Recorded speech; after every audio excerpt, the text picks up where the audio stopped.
All right, shalom, shalom, boys here. Welcome to the covenant. Well, been out all day, hanging out with the children.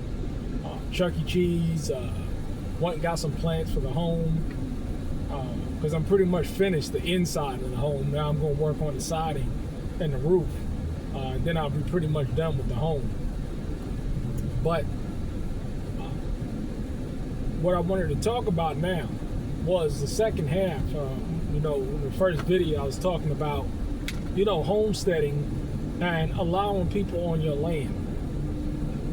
Now, we know, and I saw this thing many, many moons ago with regards to the economic situation of people today. It says something like 600,000+ African American women lost their jobs since April or May or June or something like that. That's an extraordinary amount of people being kicked out and unemployed. And so the boss bad bitch days are pretty much over. You have a lot of people out there struggling. You have a lot of families out there struggling. You have homelessness on the rise. You have inflation. You see these videos all the time of people getting their homes, their cars repoed. Evictions are on the rise. It is just a literal mess out there. And what you're coming to find is that a lot of people are reconsidering their lifestyle choices. Now, don't get me wrong. I see a lot of people, 99% of these people, they're not going to change their direction. They've been turned over to this reprobate mind. And so, therefore, you're going to have a lot of people that is just not going to change regardless of what their situation is. They're going to be, on the street corners talking about, I'm strong and independent. And let them, and that's fine. Let them be on the street corners. But when it comes to people, moving people on your land, on your homestead, you got to be extremely careful today. Because what I've come to find is that a lot of people are in the situations that they're in is because of poor choices and decisions. I recently did a small project for a client. And they said, hey, we're doing some renovations to the home and they want me to do them. And I've already started. But they said, you know what they're going to do? They purchased some land further out in the country, 3 acres, and they said what their plan is they're going to live in a RV. Until they're able to save up. So they're going to move this RV on this land until they save up. And then afterwards, they are going to build their own home. And a lot of people, they're going that route. And I think that's an excellent route to take. But other people, and I'm seeing more and more in these homesteading groups that I'm a part of, and some even, the people have asked me to become an administrator of. And one of the, the groups I'm partnered with or in is Doug and Stacy Homestead group. These people, they got like 1 million subscribers and stuff, and they watch my content as well. And they give out, they put out a lot of good content, but that's just one of the homesteading groups I'm a part of on Facebook. But you have a lot of people that see the value in living on a homestead. So what they're asking, and what you see more and more, which is what I primarily, like I said before, you see families and single mothers that are interested in coming on the land to learn and get that learning and be able to save up. And I think that's an excellent idea. However, you got a lot of people out there, they got a lot of mental health issues. You got a lot of people out there that are poverty stricken and they're not looking to really help. They're looking for refuge. They're looking for a place because they've been irresponsible in their lives and they want a place to stay. Anybody that's homesteading for any length of time have come across this. Have come across this spirit.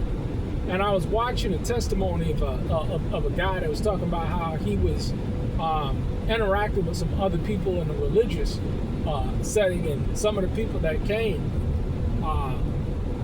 they were homeless and they were just looking for a place to stay, and they didn't last pretty much long in that situation.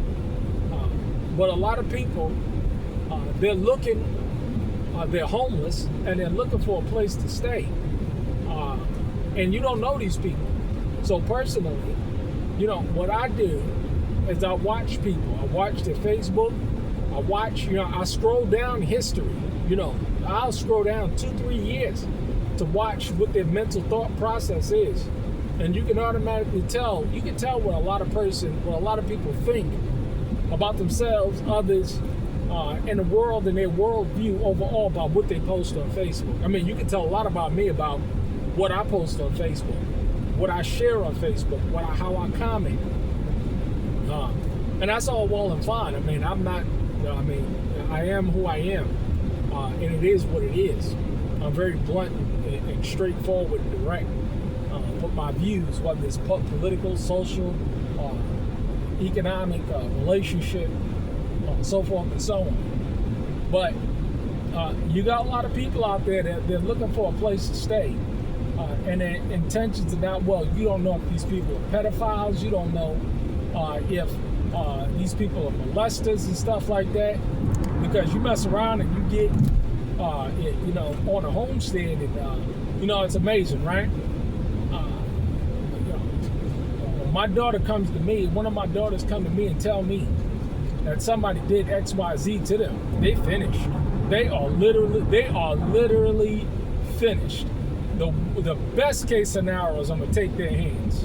That's the best case scenario. I want your hands so that you'll never be able to touch a thing again. And it ain't gonna be left up to nobody else. My daughters make such a claim because I know my daughters, and mama and daddy know when somebody's lying. I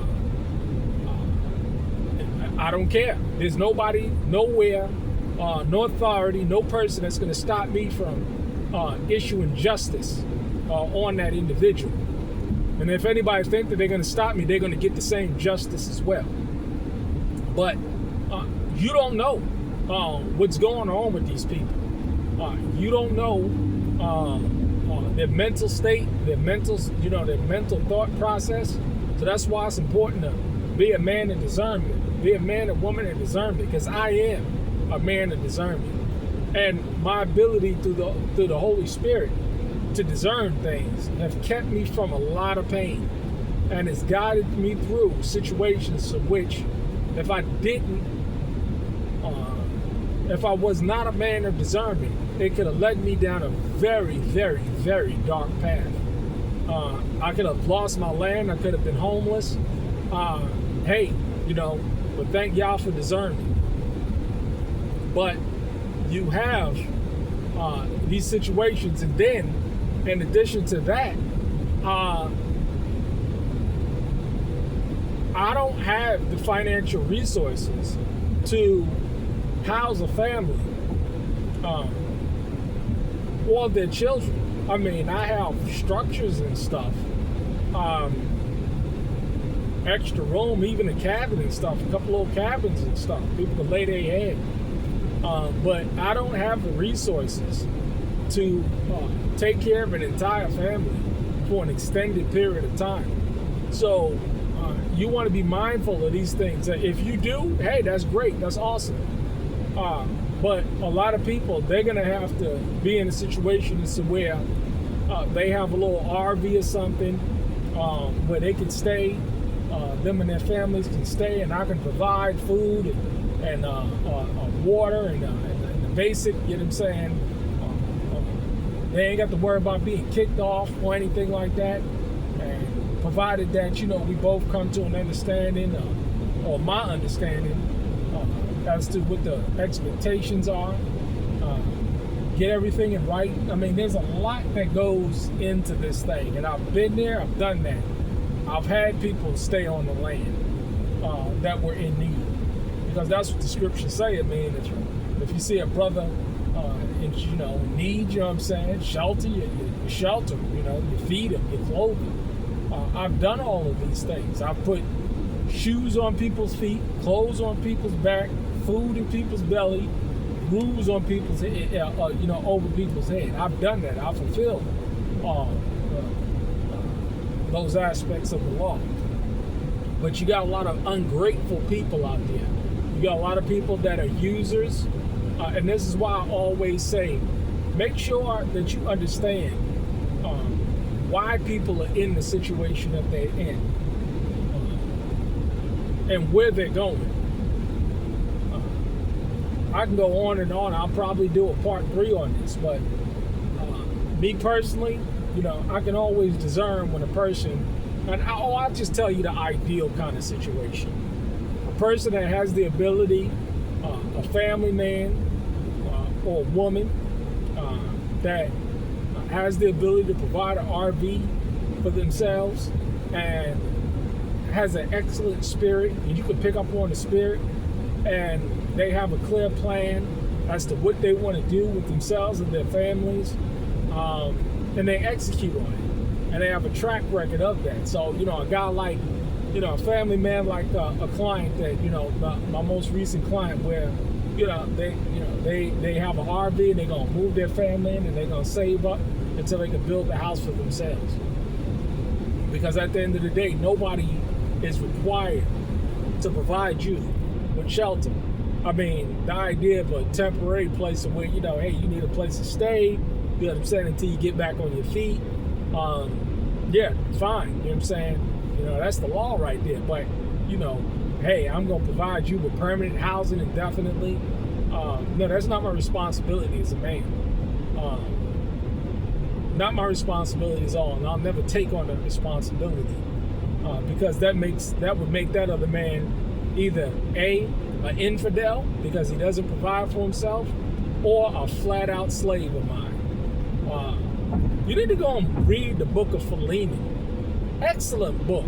It talks about this very same situation. But a man that had some land, and read it for yourself, and what the apostle said about him, and he was a brother in Christ. Interesting book. And it's not long. It's like 2 pages long. Never heard it discussed before, but it's there.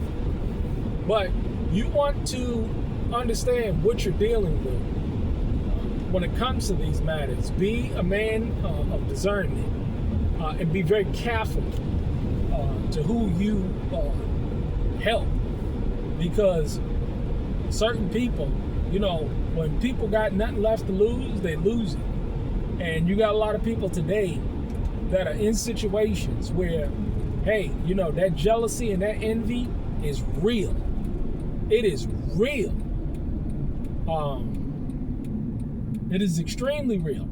And when people see you doing well, that envy and that it's real, man. When people see you doing well, and they're not doing well, problems always develop. I mean, I've never seen a situation where a person was humble enough to where, they saw me doing well and they weren't doing well and it ended well. I even look at my personal life now. The people that I'm real cool with, that I can develop good long-term relations with, are people that are doing well and they're striving and succeeding. And there's no need for bitterness and envy and jealousy in their hearts because they're doing well. And other people who are doing well got no problem with praising and encouraging, uplifting others who are doing well. Word to the wise. Have discernment. Be careful. All right. Shalom.